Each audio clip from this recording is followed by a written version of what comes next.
Weird. What is going on? Weird. Oh, it's Mrs. Wang! Da da da da do do do do. Da da da da da do do. All right. Da da da da da do do do. Hey now. Da da da do do. Mr. Kovacs class. It's Mr. Kovacs class. You might learn a ton. It's Mr. Kovacs class. He's interested too. It's Mr. Kovacs class. And he's super cool. It's Mr. Kovacs class. Hey folks, let me take my mask off here. So it's our new project. We're talking about change. The project is sent around a pretty important, famous dude who you'll meet in a few days. But I want to start today with, nobody questions that life on Earth has changed over time. We know there have been some weird stuff. Like, I love this. It's like a circular saw of a fish. It's like a shark with a saw. Anyway, Smilodons, right? The saber-toothed tigers, saber-toothed cats. We know they existed. How do we know? They left behind their remains, right? The La Brea tar pits. You find actual bodies of these guys, right? What else did we find? We found all kinds of weird things, from giant birds, to things that are kind of like flying reptile bats, kind of. There's all kinds of weird stuff. My favorite of the weird stuff, though, are the Eurypterids. Eurypterids are, they were called giant sea scorpions. And, we know they existed because they left behind fossils. And there was a time when, where we are right now, where I'm standing right now, was swimming with Eurypterids. Let me put my, right? And so this is a video, but like, Eurypterids would have been predatory arthropods that swam through the seas, ancient seas. We know they swam because we can tell by their fossils they left behind. They had flippers, and they left behind thousands and thousands of fossils. It looks like a monster movie, right? Doesn't it? So the Eurypterid is the New York State fossil. It's the official fossil of our state because they were so prevalent. And what's really weird about Eurypterids, besides the fact that they could grow to be huge, is that they're found all over places now where there's no water, which tells us something else.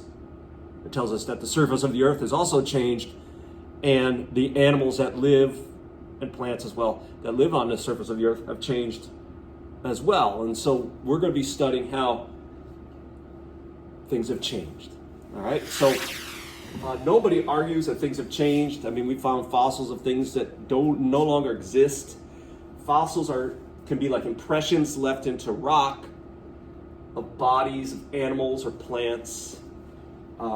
Fossils can be impressions, like dinosaur footprints that show they were there. But think about it, from a dinosaur footprint like these, you can get an idea of how big that animal was just by measuring their feet, or maybe how tall they were by how close their footsteps were. You have to do make a lot of assumptions about that life on Earth acted in a similar fashion, like as it does now. But we got a pretty good idea that over time, things have changed because fossils have left evidence behind. Like a couple other things we know. Like we know that fossils are usually found in what's called sedimentary rock. So rock that's formed from sand or mud that's been compressed over an immense amount of time. So compressed that it turns into rock. And we know that the deeper you go into the surface, the older the rocks are most of the time. So you can do what's called relative dating, where I found a trilobite way deep down and I found this conch shell less far. We know the trilobite was there earlier. Some things are really old. Don't tell Mrs. Wade I did that. Mrs. Wade. Other things like, I love coprolites. These are fossilized remains left behind by large prehistoric animals, right? This would be a coprolite left behind by some big herbivore, plant-eating animal. And here's one left behind some predator or animal-eating animal. And just by looking at what they left behind, you can get an idea of what they ate, you know, how big they were. Right, can't you? Doesn't that make sense? Like if you know what the poop looks like, you might have an idea of what the animal, at least what they were eating and how big they had to have been. We find lots of things that give us clues, from full bodies of animals to their eggs and those kinds of things.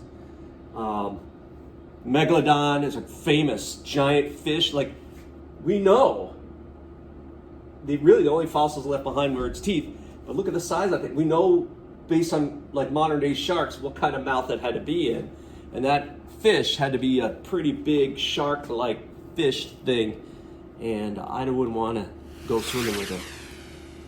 You know, so today we're starting to study that life has changed on Earth. It's changed because of well, we're going to try to figure out why it's changed, but we know there's evidence of it changing because of fossils. That's just one piece of evidence that things have changed. This may be one of the most famous fossils of all time, the Archaeopteryx. What's famous about this fossil, it tells us a lot of things, is that first of all, it's basically got the same skeleton as a bird. This may have been the first true bird. It even left impressions of feathers. So it's like the oldest fossil we have. But if you look at its like face, it was a toothed beak. You know, it didn't really have a beak. It had teeth. And so, you know, we're pretty convinced now that the dinosaurs, their ancestors now, or their descendants, are modern day birds. And then, of course, some dinosaurs were scarier than others, like Mrs. Wade. Don't tell her I did that. All right, so we're going to start studying how life on Earth has changed. You're going to be doing reading about fossils and how fossils form. And, of course, we're going to spend the rest of this week and probably the rest of this month learning about how life on Earth actually has changed. Because you know what Francisco Redi would say? No baloney, no magic. There are mechanisms that cause life on Earth to change. There are reasons why these guys aren't around anymore. And that's what we're going to study.